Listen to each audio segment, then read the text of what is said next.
윤석열 대통령이 당내 최측근 인사들에게 차기 대선 주자를 구체적으로 언급했다. 누구래요?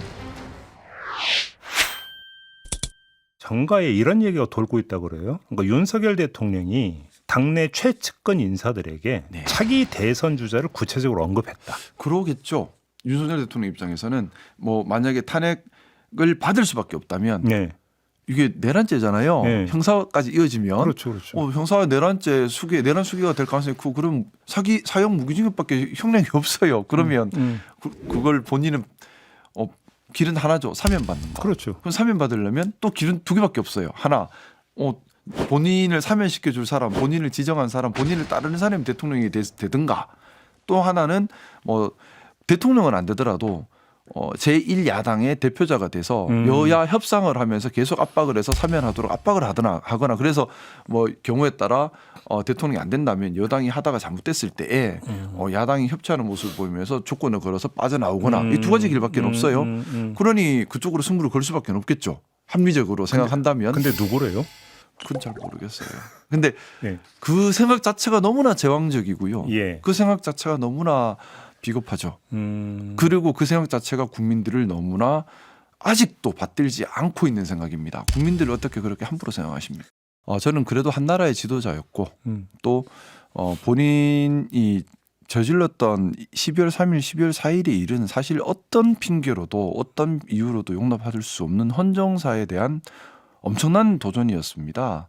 대한민국 민주주의와 헌정 질서를 송두리째 무너뜨리고 독재로 갈 수 있는 그런 일이었는데 대통령 복귀하면 헌법을 어떻게 개정하겠다는 거예요? 본인 더 독재하는 쪽으로 개정하겠다는 건가라는 의심을 먼저 들더라고요. 그러니까 이게 또 대통령이 왜 정치를 개혁을 합니까? 대통령이 정치를 개혁하는 것이 아닙니다. 정치 개혁은 국민이 하는 겁니다. 대통령은 행정부에서 월급 받는 공무원에 불과한 사람입니다. 행정부에서 월급 받는 공무원이 무슨 정치를 개혁을 합니까? 정치 개혁은 국민이 하는 것이고 국민의 대표자들이 하는 것이고 선거를 통해서 이루어지는 것이고 법 개정을 통해서 바꿔가는 것이고 그래서 제가 이분이 아직도 본인이 제왕적 사고에서 못 벗어나고 있으시구나 하는 좀 참담함을 느꼈어요. 저는 사과라고 하는 것이 뭐 형식적인 사과가 있을 것이고 또 미래의 발전을 위한 무엇이 잘못됐는지를 알고 진지한 반성을 하는 사과가 있다고 합니다. 있다고 생각합니다. 뭐 불교에서 진참회 이런 표현을 쓰는데요. 진짜로 스스로를 참회한다는 뜻이에요. 불교에서 그런 말 하거든요. 진참회가 있어야 그 다음에 자기 수양 그 다음 나을 수 있다는 얘기를 하는데 이게 없으면 그 다음으로 가지를 못한다는 얘기예요. 그래서 사과한다. 자신의 잘못을 되돌아본다는 것은 다음으로 나가기 위한 시작입니다. 근데 그냥 사과한다가 사과는 아니죠. 내용을 봐야 되고 태도를 봐야 되는 겁니다. 근데 어제 내용과 태도에서 그런 내용은 없었던 것 같아요. 그냥 말만 그러니까 이걸 가지고 진짜 사과인 것처럼 꾸며가는 것도 국민을 속이는 겁니다. 우리가 벌써 몇 번 속았지 않습니까?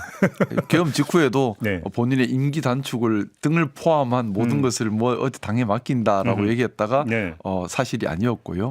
지금 이번 윤석열 대통령의 모습에서 너무 안타까운 것이 거짓말을 너무 쉽게 하고 예를 들어 어제 명태균 녹취록 나왔지 않습니까? 예전에 윤석열 대통령이 나는 당시 공관위원장이 누군지도 모른다라고 얘기하셨는데 어제 녹취록에 보면 본인 육성으로 윤상현이 공관위원장이니까 거기다가 이런 식으로 얘기 나오잖아요. 그러니까 이게 이렇게 거짓말을 너무나 쉽게 앞뒤 다른 말을 너무나 쉽게 저는 계속 충격을 받고 있습니다. 한 나라의 지도자라면 국민들께 정직하셔야죠.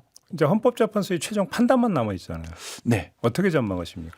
저는 당연하게 파면 결정이라고 보고 있습니다. 왜냐하면 파면 결정을 안 하려면 비상계엄이 정당했다는 전제가 있어야지 가능해요. 그래야 그 다음에 정치적 논의도 할 수가 있는데 자, 비상계엄이 정당하려면 첫째 비상계엄 사유가 있어야 되고요.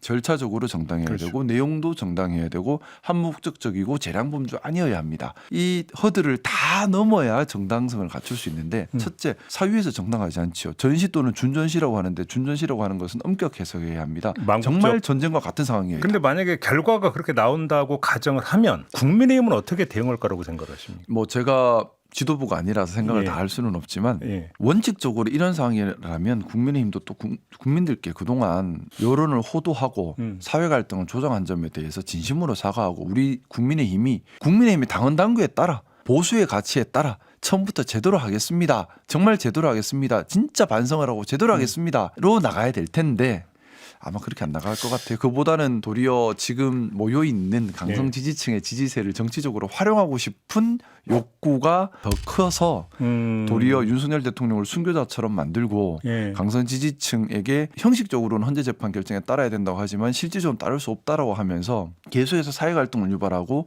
그걸 통해서 정치적 지지세를 만들고 그걸로 대선 이기든 지든 뛰고 그러다 보면 계속해서 응축된 힘이 있잖아요. 이걸로 당권을 장악해가는 형태로 가지 않겠는가라는 우려를 가지고 있습니다. 대권보다는 당권? 저는 그렇지 않고서는 이해가 안 돼요.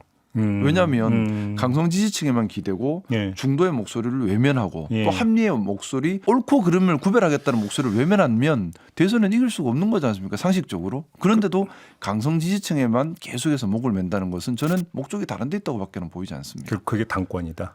왜냐하면 당권을 잡으면 공천을 받을 수 있고 공천을 받으면 계속해서 자기 국회의원직을 유지할 수 있는데 국회의원직이라고 하는 게 그 지역에서는 왕이에요. 지금 정치권 일각에서는 그 탄핵 결정이 나는 순간 간에 친윤도 손절할 것이다라는 전망인데 그렇게는 안 갈 거다라고 보시는 거군요. 그렇게는 안 갈 것 같습니다. 왜냐하면 지금 당의 지도부나 또 당의 뭐 친윤 그룹 입장에서는 그동안에 본인의 정치적 힘과 원동력이 윤석열을 희생자로 해서 윤석열이 낸 메시지에 따라서 강성 지지층을 모아서 끌고 온 데 있었어요. 그러다 보니 한남동 가서 지지를 하고 간성 지지 집회 계속해서 나가서 본인의 존재감을 냈던 거거든요.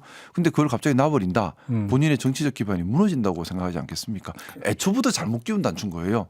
잘못된 건 잘못됐다. 옳은 건 옳다. 우리가 뭘 해야 한다라는 방향성을 가지고 가야 하는데 그것이 아니라 당장 눈앞에 뭐가 더 정치적으로 이득된다만 따지고 가다 보니까 틀려도 간다고 가다 보니 이제는 되도록이 너무 멀리 가버린 거죠.